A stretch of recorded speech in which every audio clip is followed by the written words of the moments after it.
Welcome to KRR kitchen. இன்றைக்கி நம்ம கிச்சனில் நல்ல ஒரு அருமையான சட்னி ரெசிபி தான் பார்க்க போகிறோம். இன்றைக்கி நம்ம வெங்காய சட்னி எப்படி செய்கிறது தான் பார்க்க போகிறோங்க.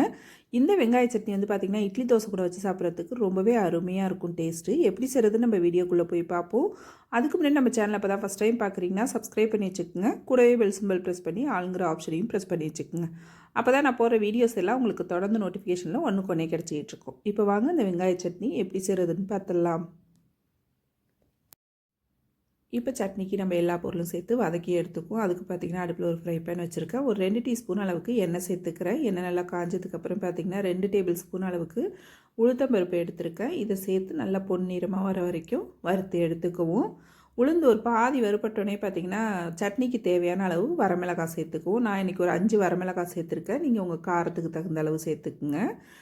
மிளகாய் நல்லா வறுபட்டதுக்கப்புறம் பார்த்திங்கன்னா நல்லா ஒரு 15லேருந்து 20 சின்ன வெங்காயம், இது கூடவே ஒரு 5-6 பூண்டு பல் சேர்த்துக்குங்க. சேர்த்து இதையும் நல்லா வதக்கிக்குங்க.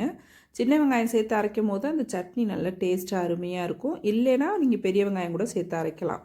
இது கூடவே ஒரு சின்ன துண்டு புளி, ஒரு கொத்த அளவுக்கு கருவேப்பிலையும் சேர்த்து வதக்கிக்கிறேன். இப்போ எல்லா பொருளும் பார்த்திங்கன்னா நல்லா வதக்கினதுக்கப்புறம் ஆற வச்சு எடுத்துக்குவோம். இது கூடவே லாஸ்ட்டாக வந்து ஒரு 3 டேபிள் ஸ்பூன் அளவுக்கு தேங்காய் துருவல் எடுத்து வச்சுருக்கேன். அதையும் சேர்த்து அந்த சூட்லேயே கலந்து விட்டோம்னா போதும். நம்ம வதக்கணுன்ற அவசியம் இல்லை. லைட்டாக இது போல் கலந்து விட்டுக்குவோம். இப்போ இது நல்லா ஆறட்டும். ஆறினதுக்கப்புறம் நம்ம சட்னி எப்படி அரைக்கிறதுன்னு பார்ப்போம். ஆறினதுக்கப்புறம் பார்த்திங்கன்னா மிக்ஸி ஜாருக்கு மாற்றி வச்சுருக்கேன். இப்போ சட்னிக்கு தேவையான அளவு உப்பு சேர்த்து கொஞ்சமாக தண்ணி விட்டு நல்லா நைஸாக அரைச்சி எடுத்துக்குங்க. இப்போ சட்னி அரைச்சிட்டு வந்துடுறேன். இப்போ பாருங்கள் சட்னி அரைச்சிட்டேன். இது ஒரு பவுலுக்கு மாற்றிக்குவோம். நம்ம மாற்றிட்டு பார்த்திங்கன்னா கொஞ்சமாக தண்ணி கழுவி சேர்த்துக்குவோம். சட்னி நல்லா ஒரு தடவை கலந்து விட்டுருங்க. இதுக்கு தாளிப்பு வந்து பார்த்திங்கன்னா தாளிப்பு பேனில் 1 டீஸ்பூன் அளவுக்கு எண்ணெய் சேர்த்துருக்கேன். நல்லா காஞ்சதுக்கப்புறம் 1 டீஸ்பூன் அளவுக்கு கடுகு உளுந்து சேர்த்து நல்லா பொரிய விட்டுக்குங்க. கடுகு உளுந்து நல்லா பொரிஞ்சதுக்கப்புறம் அடுப்பை ஆஃப் பண்ணிவிட்டு இதில் ஒரு கொத்த அளவுக்கு கருவேப்பிலை, கொஞ்சம் பெருங்காயத்தூள் சேர்த்து நல்லா கலந்து விட்டுக்குவோம்.